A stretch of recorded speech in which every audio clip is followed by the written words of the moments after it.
আলহামদুলিল্লাহ আল্লাহ পাকের শুকর ও সুজুদ যে মহান রব্বুল আলামিন আমাদেরকে স্বাধীন এক রাষ্ট্রে আল্লাহ পাক আমাদেরকে পাঠিয়েছেন, এজন্য আমরা শুকরিয়া আদায় করি আলহামদুলিল্লাহ। আজকে ডিসেম্বর মাসের 13 তারিখ, আর 3 দিন পর 16ই ডিসেম্বর বাংলাদেশের মহাবিজয় দিবস। এই ভূপৃষ্ঠে আল্লাহ পাক আমাদেরকে পাঠিয়েছেন। এই ভূপৃষ্ঠে আমি জন্মগ্রহণ করেছি, আবার আল্লাহ পাক চাইলে আমি এই ভূপৃষ্ঠে আমি আবার শায়িত হব সর্বশেষ।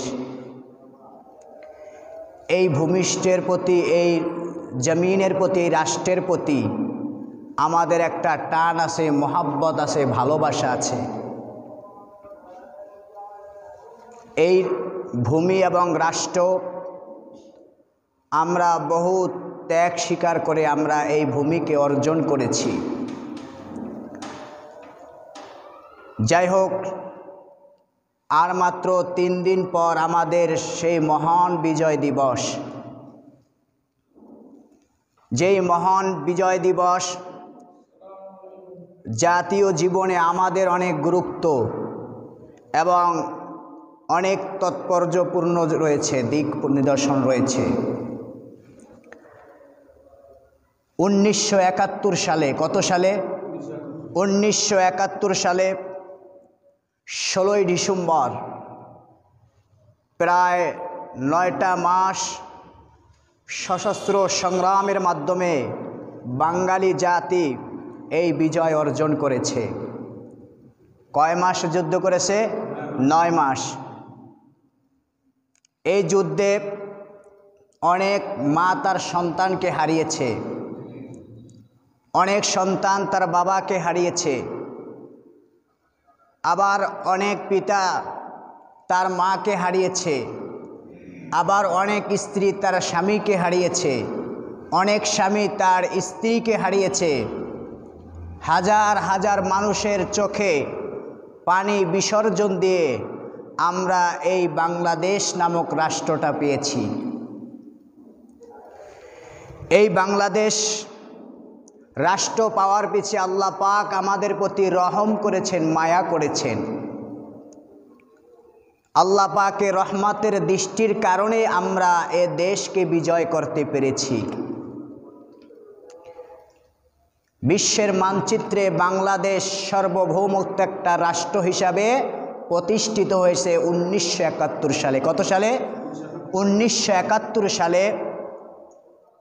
1971 সালে 26শে মার্চকে বলা হয় স্বাধীনতা ঘোষণার দিবস।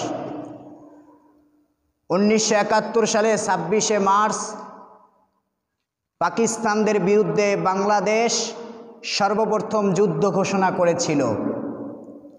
দীর্ঘ 9 মাস তাদের সাথে সশস্ত্র যুদ্ধের পরে 1971 সালে ডিসেম্বর মাসের 16ই ডিসেম্বর আমরা বাংলাদেশ স্বাধীন করেছি। এই বাংলাদেশের এক দীর্ঘ ইতিহাস রয়েছে। এই বাংলাদেশ, ভারত, পাকিস্তান আগে একটা রাষ্ট্র ছিল, যেটাকে বলা হয় মহাভারত। কি ভারত? মহাভারত। এই মহাভারতকে, 3 রাষ্ট্রকে 200 বৎসর পর্যন্ত ব্রিটিশরা শাসন করেছে। কত বৎসর? 200 বৎসর পর্যন্ত ব্রিটিশরা এই 3 দেশকে শাসন করেছিল, মহাভারতকে। সর্বশেষ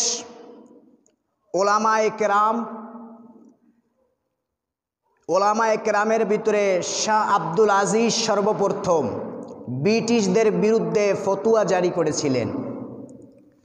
ব্রিটিশদের বিরুদ্ধে বলেছিলেন, গোটা ভারতবর্ষ এখন দারুল হরবে পরিণত হয়েছে, শত্রুরা এ দেশকে শাসন করতেছে, সুতরাং তাদের থেকে উত্তোলন করার জন্য আমাদের যুদ্ধ করা জরুরি এবং ফরজ হয়ে গেছে। সেই সময় শাহ আব্দুল আজিজ দেহলভী রহমাতুল্লাহি আলাইহের ঘোষণা অনুযায়ী সেই সময় ভারতের মুসলিম, হিন্দু, বৌদ্ধ, খ্রিস্টান সকলেই সেই ব্রিটিশদের বিরুদ্ধে ঝাঁপিয়ে পড়েছিলেন, আন্দোলন করেছিলেন।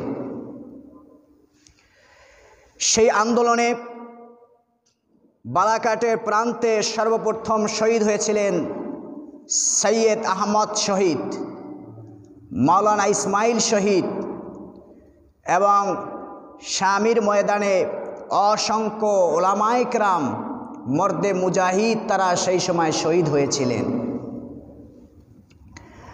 এবং 1971 সালের আগে 1857 সিপাহী আন্দোলনে, রেশমি রুমাল আন্দোলনে, খেলাফত আন্দোলন হয়েছিল এবং অসহযোগ আন্দোলন হয়েছিল। সেই আন্দোলনে অনেক ওলামায়ে কেরাম, শাইখুল হিন্দ মাহমুদুল হাসান দেহলভী, হুসাইন আহমদ মাদানী সহ অসংখ্য আলেমকে সেই ব্রিটিশরা জেলখানায় বন্দি করেছিল। অনেক আলেমকে, অনেক মর্দে মুজাহিদকে তারা শহীদ করেছিল।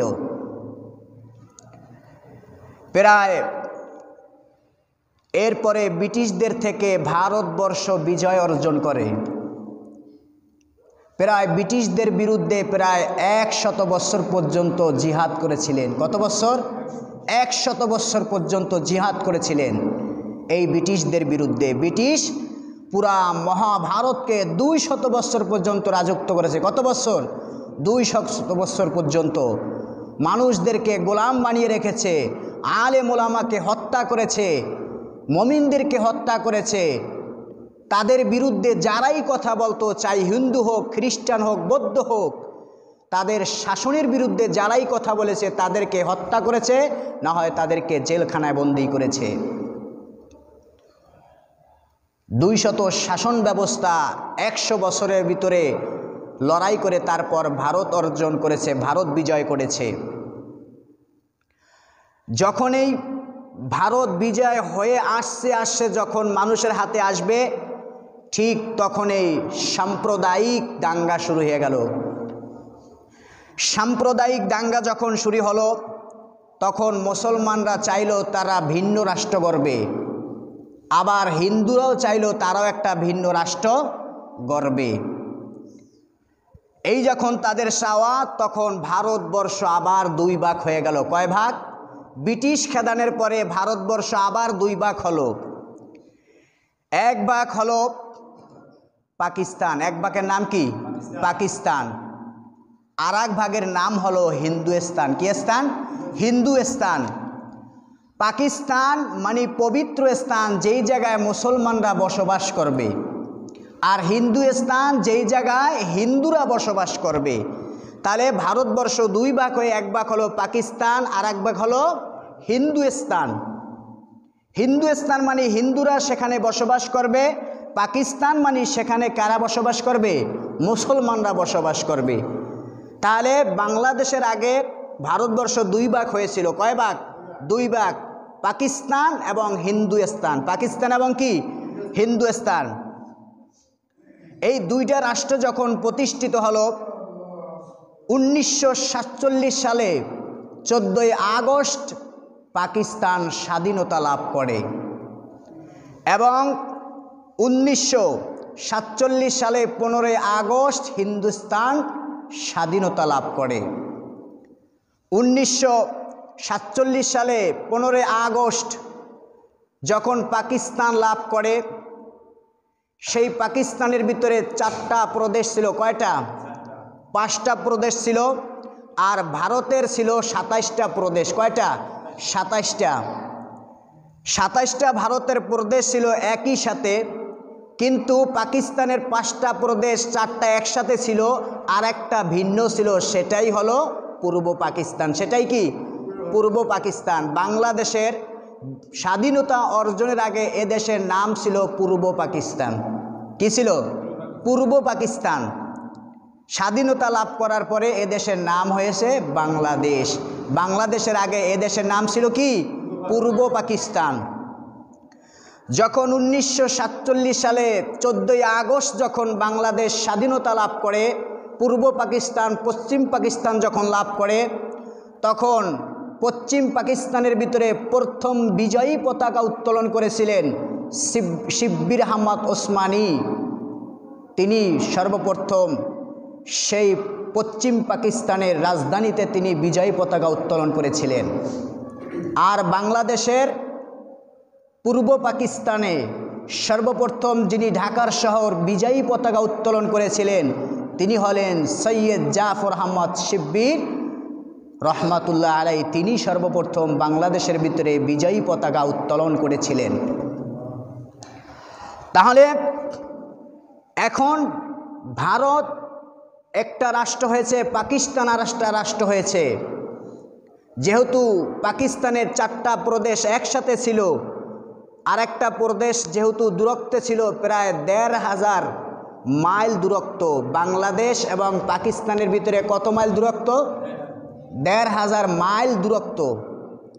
তাহলে ভৌগোলিক কারণে, ভৌগোলিক দিক দিয়ে ভিন্ন কোনো অঞ্চল কোনোদিন এক রাষ্ট্র হতে পারে না। কিন্তু 1947 সালে পাকিস্তানের সাথে বাংলাদেশের কোনো স্থলপথে কোনো যোগাযোগ ছিল না। তারপর আমরা কেন এক হয়েছিলাম? যেহেতু তারা মুসলমান ছিল, আমরা মুসলমান ছিলাম, মুসলমানের কারণে আমরা তাদের সাথে এক হয়েছিলাম। কি কারণে? মুসলমান হওয়ার কারণে। তারাও যেহেতু মুসলমান, আমরাও মুসলমান, এই মুসলমানের কারণে আমরা তাদের সাথে কি হয়েছিলাম? এক হয়েছিলাম।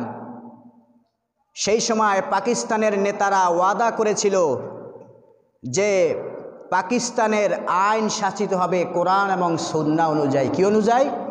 কোরআন এবং সুন্নাহ অনুযায়ী।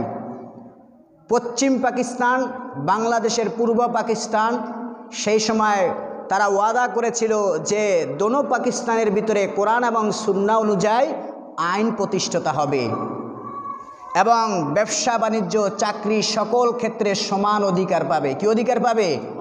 পশ্চিমবঙ্গ, পশ্চিম পাকিস্তান যেভাবে চাকরির অধিকার রাখে, এই পূর্ব পাকিস্তান সেভাবে চাকরির অধিকার পাবে, এভাবে তারা আমাদেরকে বলেছিল, লোভ দেখিয়েছিল এবং তারা বলেছিল এই দুই রাষ্ট্রের ভিতরে ন্যায় এবং ইনসাফ প্রতিষ্ঠাতা করা হবে। কিন্তু তারা যখন ক্ষমতায় গেল তখন আমাদের সাথে তারা গাদ্দারি শুরু করলো। তারা তখন প্রতারণা এবং বৈষম্য শুরু করে দিল। তাহলে তারা ওয়াদা করেছিল একটা, কিন্তু তারা গাদ্দারি করেছে এবং তারা বৈষম্য করেছিল।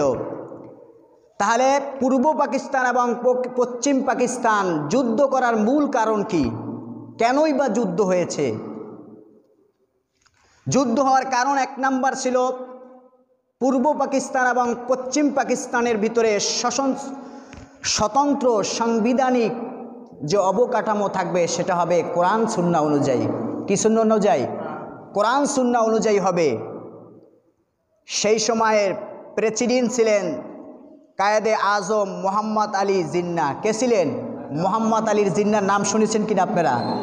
মোহাম্মদ আলী জিন্না সেই সময় যিনি পশ্চিম পাকিস্তানে সর্বপ্রথম বিজয়ের পতাকা উত্তোলন করেছিলেন, শিব্বির আহমদ ওসমানী, তখন সেই সময় প্রেসিডেন্ট জিন্নাকে বলেছিলেন আপনি তো বলেছিলেন এদেশের ভিতরে কোরআন সুন্নাহ অনুযায়ী কি করবেন? শাসন করবেন, সংবিধান কোরআন সুন্নাহ করবেন। তখন সেই সময় জিন্না বলেছিলেন মাওলানা वो तू एक सियासी वादा था जू हो नहीं को नहीं।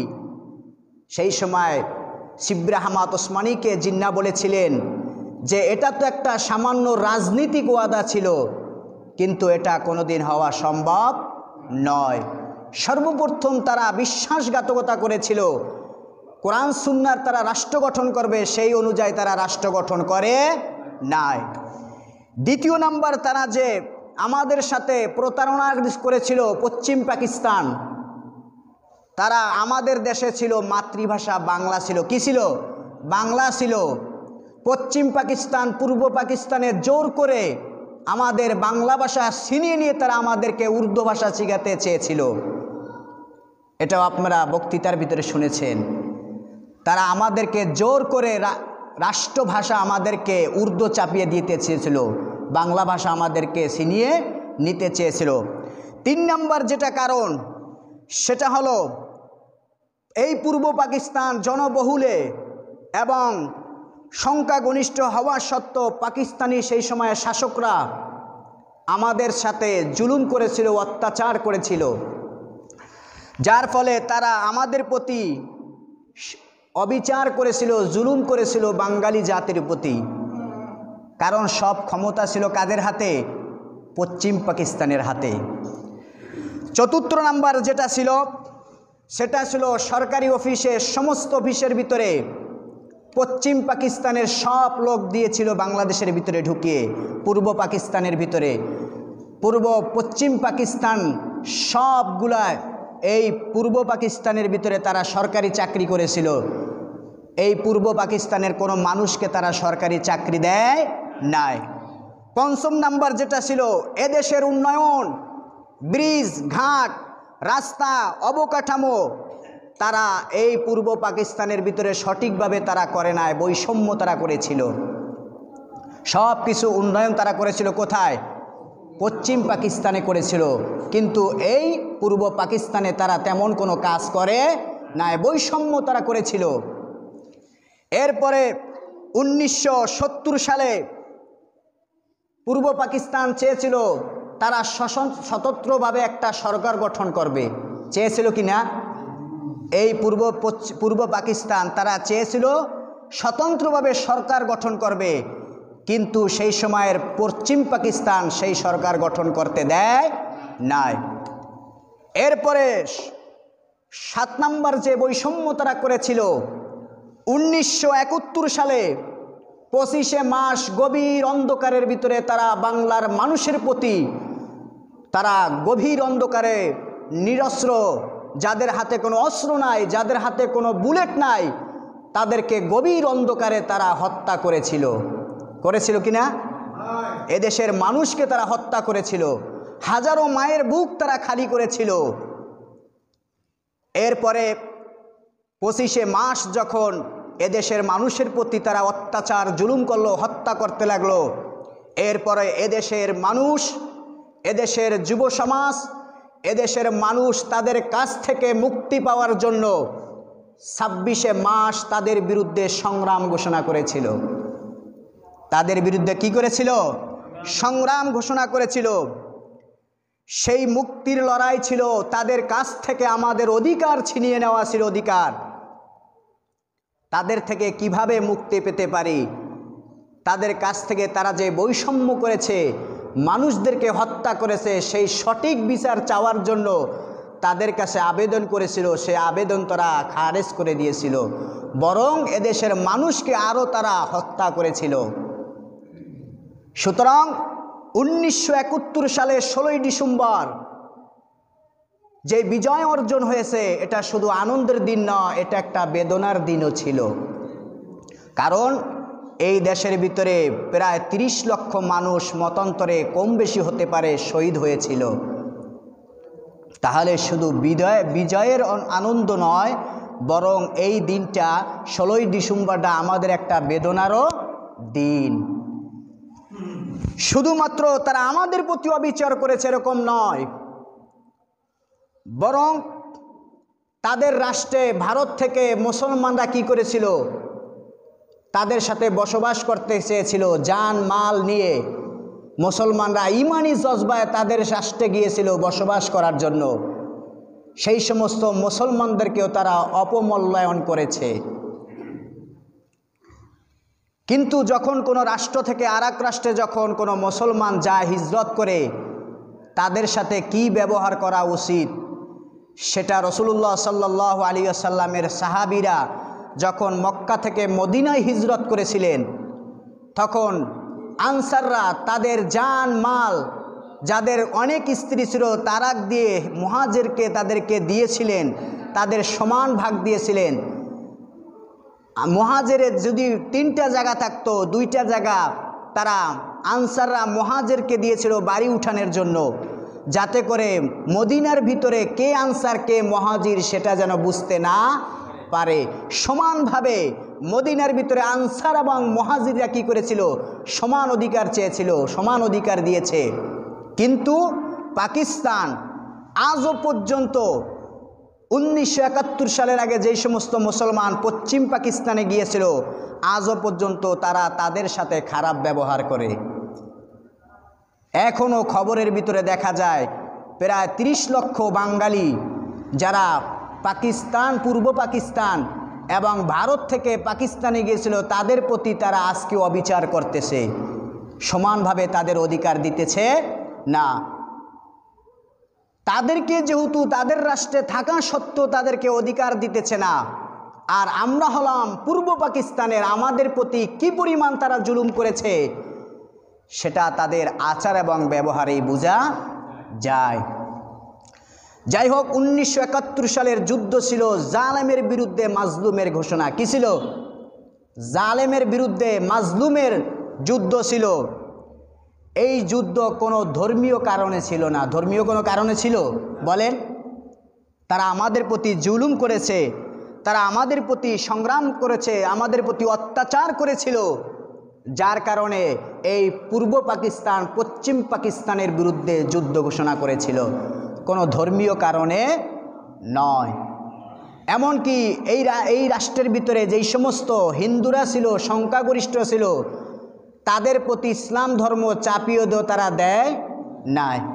হিন্দুরা হিন্দুদের ধর্ম পালন করছে, মুসলমানরা মুসলমানের ধর্ম পালন করছে। 1971 সালের যুদ্ধ খেলাফত প্রতিষ্ঠাতা করার জন্য ছিল না? ছিল। ধর্ম নিরপেক্ষ রাষ্ট্র গঠন করার জন্য ছিল? এই জন্য ছিল না, বরং ছিল একটাই, সেটা হলো মানুষ কিভাবে শান্তিতে বৈষম্য দূর করতে পারে, জালেমের হাত থেকে কিভাবে মাজলুমরা নিরাপদ থাকতে পারে, এই জন্য সেই সময় যুদ্ধ করা হয়েছিল। পাকিস্তানের আমলে বাংলাদেশের ভিতরে যতটা ইসলাম শান্তিতে ছিল তার চাইতে এখন বেশি শান্তিতে আছে। আছে কি না? নাই? আছে। পাকিস্তানের সংবিধানের সময় বিসমিল্লাহ কলম সংবিধানে ছিল না? ছিল। পাকিস্তান শাসনে আমলে সংবিধানে বিসমিল্লাহ ছিল। বর্তমান বাংলাদেশের সংবিধানে বিসমিল্লাহ আছে। আছে কি না? নাই? আছে। পাকিস্তানের আমলে বাংলাদেশে তেমন কোনো মসজিদও ছিল না? ছিল। এখন বাংলাদেশে, এই বাংলাদেশকে মসজিদের নগরী বলা হয়। সুবহানাল্লাহ। পাকিস্তানের আমলে দেশের ভিতরে তেমন কোনো মাদ্রাসা মক্তব ছিল না, এখন হাজার হাজার মক্তব এবং মাদ্রাসা হয়েছে। তাহলে পাকিস্তানের আমলের চাইতে বর্তমান স্বাধীনতা ধর্ম পালনে মানুষের বেশি অধিকার হয়েছে। কিন্তু তবুও সেই সময় আমাদের যে যুদ্ধ হয়েছিল সেটা কোনো খেলাফত রাষ্ট্র প্রতিষ্ঠাতা করার জন্য যুদ্ধ হয় না। এই দেশকে যখন 1971 সালে শেখ মুজিবুরকে ধরে নিয়ে গেছিল পাকিস্তানে, আপনারা তো জানেন নাকি? শেখ মুজিবুরকে যখন ধরে নিয়ে যায়, শেখ মুজিবুর যখন এদেশ বিজয় অর্জন করে, তখন পাকিস্তান থেকে বাংলাদেশে এসে তিনি সর্বপ্রথম ভাষণ দিয়ে বলেছিলেন, আজকে থেকে এই বাংলাদেশ পৃথিবীর সর্বপ্রথম এবং দ্বিতীয় মুসলিম রাষ্ট্র হিসাবে তিনি ঘোষণা করেছিলেন। করেছেন কিনা? শেখ মুজিবার এ দেশকেই তিনি কি করেছেন? মুসলিম রাষ্ট্র হিসাবে ঘোষণা করেছিলেন। তাহলে এই যে 1971 সালে যেই সমস্ত মুসলমানরা শহীদ হয়েছেন, তারা কি শহীদের সওয়াব পাবে কিনা পাবে? এই বিষয়ে আমাদের কোনো প্রশ্ন নাই। কারণ যারা এই যুদ্ধে 1971 সালের যুদ্ধে যারা নিজেদের জীবন দিয়েছেন, নিজেদের জীবনকে বিসর্জন দিয়েছেন, সেটা কোনো বড় কথা নয়, বরং কথা হলো হাদিসের ভিতরে আল্লাহ নবী সাল্লাল্লাহু আলাইহি ওয়াসাল্লাম বলেছেন, ইন্নামাল আমালু বিন্নিয়াত, সমস্ত আমল হলো নিয়তের প্রতি কি নির্ভরশীল। সে যে নিয়তে যুদ্ধ করেছে সেই নিয়তেই সে যদি দেশ রক্ষার্থে মানুষের রক্ষার্থে যদি সে যুদ্ধ করে থাকে তাহলে অবশ্যই সে শহীদের সওয়াব পাবে। দ্বিতীয় জবাব হলো বুখারী শরীফের হাদিসের ভিতরে আসছে, আল্লাহর নবী সাল্লাল্লাহু আলাইহি ওয়াসাল্লামের একজন সাহাবী হযরতে আব্দুল্লাহ ইবনে সাবিত রাদিয়াল্লাহু তাআলা আনহু যখন তিনি বিশেষ অসুস্থ হয়ে পড়েছিলেন, আল্লাহর নবী সাল্লাল্লাহু আলাইহি ওয়াসাল্লাম আব্দুল্লাহ ইবনে সাবিতকে দেখার জন্য তার বাড়িতে গিয়েছিলেন বিশ্বনবী খোঁজ খবর নেওয়ার জন্য। এমন সময় আব্দুল্লাহ ইবনে সাবিতের মেয়ে বিশ্বনবীকে যখন দেখলেন, দেখার সাথে সাথে তিনি বিশ্বনবীকে দেখে কেঁদে দিলেন। কাঁদতে কাঁদতে বললেন, আল্লাহর শপথ, আমার ধারণা ছিল আমার পিতা আল্লাহ রাস্তায় শহীদ হবে। তার মেয়ে কাঁদতেছে, আমার ধারণা ছিল আমার পিতা আল্লাহ রাস্তায় শহীদ হবে, তিনি ঘরে অসুস্থ হয়ে মরবেন না। কারণ তিনি যুদ্ধ করার জন্য যা কিছু সরঞ্জাম আছে সব কিছু তিনি কি করেছেন, ক্রয় করেছেন, প্রস্তুতি গ্রহণ করেছেন। সুতরাং তিনি ঘরে মরবেন না, আমার ইচ্ছা তিনি কোথায় মরবেন, যুদ্ধের ময়দানে মরবেন। আল্লাহ নবী সাল্লাল্লাহু আলাইহি ওয়াসাল্লাম বললেন, ও শোনো, তুমি শুনে রাখো, এই যে সে যুদ্ধ করার জন্য নিয়ত করেছে, এই নিয়তের কারণে আল্লাহ পাক তাকে সওয়াব দান করবেন। সুবহানাল্লাহ বলবেন না? আল্লাহ পাক তাকে সওয়াব দান করবেন। এরপর বিশ্বনবী ওই মেয়েকে জিজ্ঞাসা করলেন, তুমি শহীদ বলতে কি বুঝো? সে বলল, আমি শহীদ বলতে বুঝি যিনি আল্লাহ রাস্তায় জিহাদ করবেন, সেখানে মৃত্যুবরণ করবেন, এটাই আমি শহীদ মনে করি। আল্লাহ নবী সাল্লাল্লাহু আলাইহি ওয়াসাল্লাম বললেন, না, শুধুমাত্র জিহাদের ময়দানে মৃত্যুবরণ করলে শহীদ না, বরং 7 ব্যক্তি 7 জায়গায় যদি মৃত্যুবরণ করে তাহলে সে শহীদি মর্যাদা পাবে। শুধু জিহাদের ময়দানে মৃত্যুবরণ করলে সে শহীদ না, বরং আরও 7 ব্যক্তি যারা মৃত্যুবরণ করলে 7 অবস্থায় তারাও কি পাবে, শহীদি মর্যাদা পাবে। 1 নাম্বার বলেছেন, যারা মহামারীতে মারা যাবে তারা শহীদ। কেউ যদি করোনার নামে আরও যত পৃথিবীর মধ্যে মহামারী আসবে, যেই মহামারী আসুক না কেন, ওই মহামারীতে যদি কেউ মারা যায় তাহলে সে শহীদি মর্যাদা পাবে। 2 নাম্বার, কেউ যদি শত্রুপক্ষের আঘাতে, ঘাতকের দ্বারা কেউ যদি আঘাতপ্রাপ্ত হয়ে মারা যায় তাহলে আল্লাহ পাক তাকে শহীদি মর্যাদা দান করবেন। এরপরে 3 নাম্বার বলেছেন, কেউ যদি পেটের পীড়ায়, আগের জমানায় কলেরা হতো, ডায়রিয়া হতো, গ্রামকে গ্রাম মানুষ মরে যেত, খালি হয়ে যেত। আল্লাহ নবী বলেছেন, কেউ যদি পেটের পীড়ায়, কলেরা হোক, ডায়রিয়া হোক, যে কোনো রোগ হোক না কেন, সেই কারণে যদি সে মারা যায় তাহলে আল্লাহ পাক তাকে শহীদি সওয়াব দান করবেন। 4 নাম্বার, কেউ যদি পানিতে ডুবে মারা যায় তাহলেও সে শহীদ, তাহলে কি সে শহীদ। এরপরে বলেছেন 5 নাম্বার, কেউ যদি আগুনে পুড়ে মারা যায় তাহলে আল্লাহ পাক তাকে শহীদি সওয়াব দান করবেন। এবং 6 নাম্বার বলেছেন, কেউ যদি কোনো দেওয়াল অথবা কোনো চাপা পড়ে মারা যায়, গাড়িতে হোক, দেওয়ালে হোক, যেভাবে হোক, যদি সে চাপা পড়ে মারা যায়, গাছের তলে হোক, তাহলে তে শহীদ। এরপরে 7 নাম্বার বলেছেন, যদি কোনো মা যদি সন্তান প্রসাব করার সময় যদি সে বেদনায় মারা যায় তাহলে আল্লাহ পাক তাকে শহীদি মর্যাদা দিবেন। তাহলে 7 ব্যক্তিকে আল্লাহ রাব্বুল আলামিন শহীদি মর্যাদা দিবেন। এরপর আর এক হাদিসের ভিতরে বলেছেন, ওয়ামান কুতিলা দুনা নাফসি ফাহুয়া শাহীদুন, ওয়ামান কুতিলা দুনা ইরদিহি ফাহুয়া শহীদুন, ওয়ামান কুতিলা দুনা মালিহি ফাহুয়া শহীদুন, ওয়ামান কুতিলা জুলমান ফাহুয়া শহীদুন। আল্লাহ নবী বলেছেন, কেউ যদি আত্মরক্ষার জন্য মারা যায় তাহলেও সে শহীদ, তাহলে কি সে শহীদ।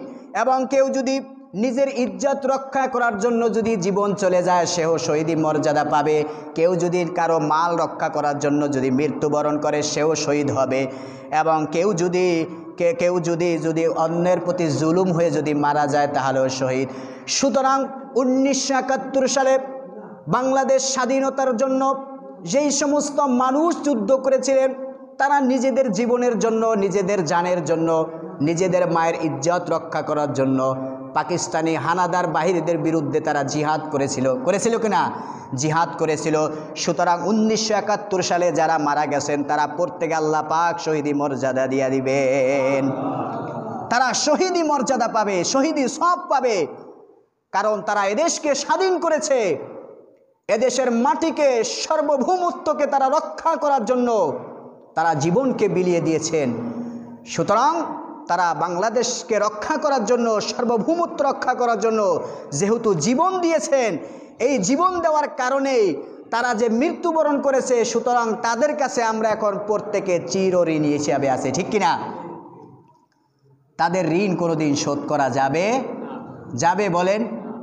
তারা যে জীবন দিয়েছে, উৎসর্গ করেছে আমাদের জন্য, আমরা যদি তাদের জন্য সারা জীবনও যদি আমরা কেঁদে কেঁদে যদি দোয়া করি, তারপরও তাদের ঋণ শোধ করা যাবে না। তাহলে 1971 সালে যারা মৃত্যুবরণ করেছেন তারা 95% মুসলমান ছিলেন কি না? এই রাষ্ট্র এখন 90% মানুষ মুসলমান। এই রাষ্ট্রের মুসলমান 90% মানুষ কি মুসলমান। সুতরাং যেহেতু 90% মানুষ মুসলমান, যারা এদেশে জীবন দিয়েছেন তারা হলেন মুসলিম, তাদের আত্মার মাগফিরাত করতে হবে এমনভাবে যেটা দ্বারা তাদের ইসালে সওয়াব পৌঁছায়, ঠিক কিনা? ইসালে সওয়াব পৌঁছায়। কিন্তু এখন আমরা করি কি? এই বিজয় দিবস আসলে মাসের পর মাস তাদের রুহের মাগফিরাতে গান গাওয়া হয়, ঠিক কিনা? কি করা হয়? বিভিন্ন গানের আয়োজন করা হয়, সিনেমা বানানো হয়, অশ্লীল ভিডিও বানানো হয়, অশ্লীল কাজ করা হয়। এবং 16ই ডিসেম্বর আসলে দেখবেন সারা বাংলাদেশে ধামধুম করে এই গান বাজাইতেছে, ঠিক কিনা? তাহলে তারা জীবন দিছে কেন? এই দেশের ভিতরে কিভাবে আমরা শান্তিতে থাকতে পারি, সেজন্য। এখন তাদের রুহের মাগফিরাতে যদি আমরা গান বাজাই, বলেন এটা দ্বারা তাদের উপকার হবে? উপকার হবে না, বরং এর দ্বারা তাদের আত্মায় কষ্ট পাবে, এর দ্বারা তাদের আত্মায় ক্ষতি হবে। এই জন্য উচিত কি 16ই ডিসেম্বর সকল মানুষকে তাদের জন্য দোয়া করা, কোরআন খতম করা। এটা হলো, এই কোরআন খতম যদি কেউ করে, তাদের জন্য দোয়া করে, এটাই হলো তাদের জন্য সর্বোত্তম পাওনা, ঠিক কিনা? কিন্তু আমরা করি তার উল্টা। আমরা করি কি? উল্টা। 16ই ডিসেম্বর আসলে দেখবেন এই যে ফুল দেয় কবরের ভিতরে, গান বাজনা করে, বাঁশি বাজায়, এগুলা পশ্চিমা সংস্কৃতি। আমাদের এ দেশ মুসলিম কান্ট্রির দেশ, তারা মুসলমান ছিল, তাদের রুহের জন্য আমরা প্রেরণ করব কোরআন এবং সুন্নাহ অনুযায়ী। কি অনুযায়ী? কোরআন এবং সুন্নাহ অনুযায়ী। এই জন্য আল্লাহ রাব্বুল আলামিন তিনি বিজয় মাস, যখন কোনো রাষ্ট্র বিজয় অর্জন করবে, তখন পরবর্তীতে তারা কি করবে, এই জন্য স্বয়ং আল্লাহ রাব্বুল আলামিন কোরআনের ভিতরে একটা সূরা নাজিল করেছেন। সুবহানাল্লাহ। আল্লাহ রাব্বুল আলামিন বলেছেন, ইযা জাআ নাসরুল্লাহি ওয়াল ফাত ওয়া রাআইতান নাসা ইয়াদখুলুনা ফি দীনিল্লাহি আফওয়াজা ফাসাব্বিহ বিহামদি রাব্বিকা ওয়াস্তাগফির ইন্নাহু কানা তাওয়াবা। বিশ্বনবী যখন মক্কা বিজয় করেছিলেন, মক্কা বিজয় কেমন বিজয় ছিল? বিশ্বনবীকে 43 বছর পর্যন্ত মক্কার কাফেররা কষ্ট দিয়েছিলেন। 43 বছর পর বিশ্বনবী 63 বছর বয়সে তিনি মক্কা বিজয় করেছিলেন। তাহলে মক্কা বিজয়টা কেমন আনন্দের ব্যাপার ছিল। আমরা যুদ্ধ করেছি 9 মাস। কয় মাস? 9 মাস। আর বিশ্বনবী যুদ্ধ করেছিলেন 43 বছর পর্যন্ত। কত বছর? 43 বছর পর্যন্ত তিনি মক্কার কাফেরদের বিরুদ্ধে ইসলামের দাওয়াত নিয়ে তিনি পৌঁছেছিলেন। সেটাও একটা জিহাদ, সেটা একটা কি? জিহাদ। 43 বছর পর যখন বিশ্বনবী মক্কা বিজয় করেছিলেন, তখন তাদের প্রতি কি করা উচিত ছিল বলেন? কিন্তু বিশ্বনবী যে নজির দেখিয়েছিলেন, পৃথিবীর শুরু থেকে নিয়ে কিয়ামত পর্যন্ত কোনো মানুষ সেই নজির দেখাতে পারবে না। এজন্য রাসূলুল্লাহ সাল্লাল্লাহু আলাইহি ওয়াসাল্লামকে আল্লাহ তাআলা বলেছেন, যখন মক্কা বিজয় হয়েছে, এখন আপনার উচিত কি? আপনার উচিত হলো আল্লাহর বরত্ব ঘোষণা করা। কি করা? আল্লাহর বরত্ব ঘোষণা করা, আল্লাহর কাছে ক্ষমা চাওয়া। যুদ্ধ করতে গিয়ে যদি কোনো ভুল হয়ে থাকে, সেই ভুলের জন্য ক্ষমা চাওয়া এবং ইস্তেগফার পড়া। কিন্তু আজকে আমরা স্বাধীন রাষ্ট্র পেয়ে স্বাধীন রাষ্ট্রের ভিতরে কি করি? গান বাজনা করি, বেহায়াপনা করি, অশ্লীলতা করি। এটা সার্বভৌমত্বর প্রতি একটা কি? অবিচার। সার্বভৌমত্বর প্রতি কি? অবিচার। এজন্য আল্লাহ পাক আমাদেরকে যে স্বাধীনতা দিয়েছেন, এই সার্বভৌমত্বের ভিতরে আমরা যে শান্তিতে বসবাস করতে পারছি, এটা একমাত্র আল্লাহর দয়া ছাড়া সম্ভব নয়। আল্লাহ পাক আমাদেরকে দয়া করে, মায়া করে এই বাংলাদেশকে দিয়েছেন সার্বভৌমত্ব। এখন আমাদের রক্ষা করা এখন আমাদের দায়িত্ব। কাদের দায়িত্ব? আমাদের দায়িত্ব। জিহাদ করে বিজয় অর্জন করা বড় কঠিন নয়, কিন্তু জিহাদের বিজয়ের পরে সেই বিজয় ধরে রাখাটাই হলো সবচাইতে বেশি কঠিন। এই জন্য আমাদেরকে ঐক্যবদ্ধ হয়ে দেশ রক্ষার্থে কাজ করতে হবে। কেন, কি জন্য? দেশ রক্ষাতে 1971 সালে ছোট বড় কোনো ভেদাভেদ ছিল না, সকলেই পাকিস্তানি হানাদারের বিরুদ্ধে ঝাঁপিয়ে পড়েছিল। ঠিক তেমনিভাবে এই পর্যন্ত নিয়ে যতদিন পর্যন্ত বাংলাদেশের সার্বভৌমত্বের প্রতি আঘাত আসবে, বাংলার মানুষ সর্বোচ্চ চেষ্টা করে হলো তার ভূমিকে রক্ষা করার জন্য তারা জীবন দেবে, ঠিক কিনা? এটা আমাদের ইমানি দায়িত্ব, নৈতিকতা দায়িত্ব। রাসূলুল্লাহ সাল্লাল্লাহু আলাইহি সাল্লাম মক্কার জন্য কেঁদেছেন কিনা? কেঁদেছেন। আল্লাহ পাক আমাদেরকে যে ভূমি দিয়েছেন, যে রাষ্ট্র দিয়েছেন, এই রাষ্ট্র যেন সমস্ত চক্রান্ত থেকে, সমস্ত জাহিলিয়াতের চক্রান্ত থেকে আল্লাহ যেন হেফাজত করে, আমাদেরকেও যেন হেফাজত করে।